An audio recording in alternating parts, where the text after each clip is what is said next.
今朝、ブレント原油が104ドルを突破したのだ。たった一夜で 3% 超の急騰。その引き金を引いたのは、たった1ページの文書なのだ。104ドル。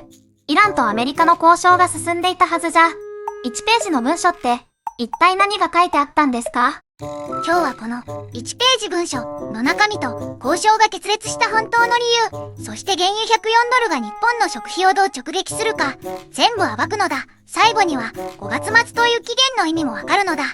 まず状況を整理するのだ。NYT によると、米国とイランは今、停戦を30日間延長する案と、ホルムズ海峡の再開通りについて話し合っていたのだ。戦争が始まってもう10週間なのだ。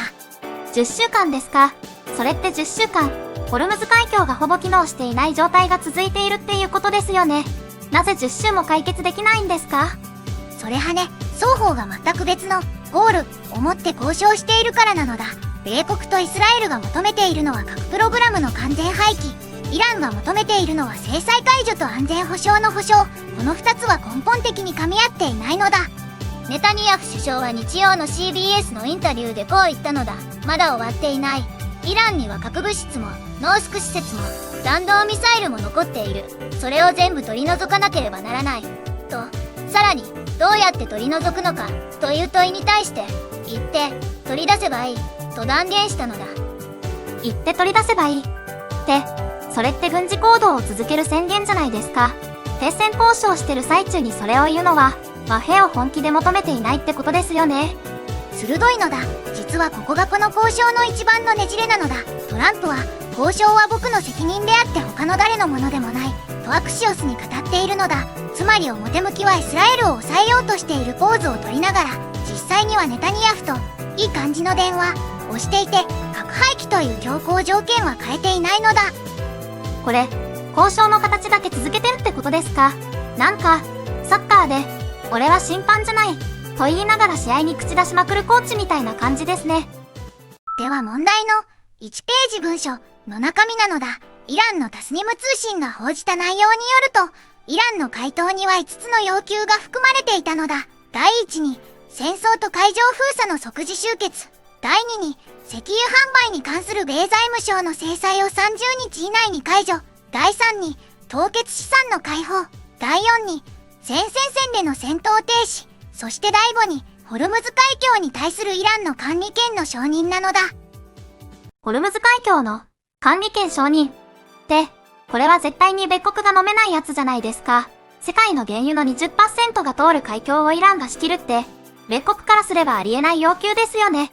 その通りなのだ。でも逆側から見ると、これはまず我々への攻撃をやめてから話し合いに応じるというイランの立場の表明なのだ。歴史的に見ると、2015年のイラン核合意、通称 JCPOA の時もそうだったのだ。当時オバマ政権は制裁解除と核活動の制限をセットにしたのだ。でもトランプが2018年に離脱して、そこから8年でここまで来てしまったのだ。2015年の核合意からたった8年でここまで悪化したんですね。ということは、今回また合意を結んでも、次の政権がまた離脱したらという不信感がイラン側に根強くあるんじゃないですか。保証を求めているのも、そういう歴史があるからですよね。まさにその通りなのだ。タスニム通信の報告では、イランは将来の攻撃に対する保証を明示的に求めているのだ。これは外交用語で言うと、セキュリティ、ギャランティー、米国が文書でもう二度と攻撃しないと約束しろということなのだ。でも米国はそんな約束、核廃棄なしには絶対に飲まない。ここが交渉の本質的な壁なのだ。そして、この膠着が原油市場を直撃しているのだが、その影響が日本の食費にどう波及するか、話の続きは後半で深掘りするのだ。ここまでのポイントを整理するのだ。開戦10週目で米国はイランの回答を全くもって受け入れられないと一周。イランの要求は制裁解除、封鎖終結、ホルムズ管理権の3本柱。米国は核廃棄なしに交渉なし。この構造的な乖離が原油を104ドルまで押し上げているのだ。では本題なのだ。ブレント原油104ドルが日本の食費に具体的にどう影響するか計算してみるのだ。まず輸送コストなのだ。トラックの燃料費が上がると、スーパーに届くすべての食品の配送コストが上がる。農林水産省の試算では、原油が10ドル上がると食品の輸送コストは平均で3、4% 増加するのだ。さらに深刻なのが農業資材なのだ。化学肥料の原料はほぼ石油系なのだ。原油が高騰すると肥料代が上がり、農家のコストが増え、野菜、果物の価格が上がる。加えてビニールハウスの暖房費も直撃する。今の原油水準が3ヶ月続くと、野菜価格は昨年比で10、15% 高くなるという試算もあるのだ。野菜が10、15% 値上がりするって、4人家族だと月の食費がどのくらい変わる計算になりますか？親と子供がいる家庭は本当に厳しいですよね。総務省の家計調査によると、4人世帯の月の食費は平均9万4000円なのだ。そのうち生鮮野菜、果物、調理加工品などの輸送コスト依存分が約 40% とすると3万7600円。ここが 15% 上がると月5640円の増加なのだ。都市換算で約6万7000円。これが、原油104ドルが続く場合の食費増の現実なのだ。さらにシティ銀行のアナリストはこう書いているのだ。5月末に合意がなければ、価格はさらに上昇する可能性がある。イランは合意のタイミングと条件を大きくコントロールしている。と、つまり時計が動いているのだ。5月末というデッドラインが、日本の食費の命運を左右しているのだ。ちょっと待ってください。報道を見ると、カタールのタンカーがホルムズ海峡を通過したというニュースもありましたよね。それって、完全封鎖じゃないってことですか？むしろ交渉の余地があるっていう希望のサインにも読めませんか？それは重要な視点なのだ。SCMP によれば、日曜にカタール船籍のタンカーがホルムズ海峡を通過したのは事実なのだ。ただしこれは例外的な通過であって、本格的な再開通りではないのだ。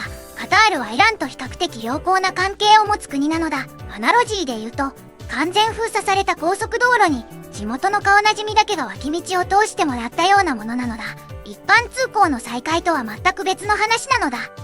冒頭に言った1ページの文書に戻るのだ。たった1ページ。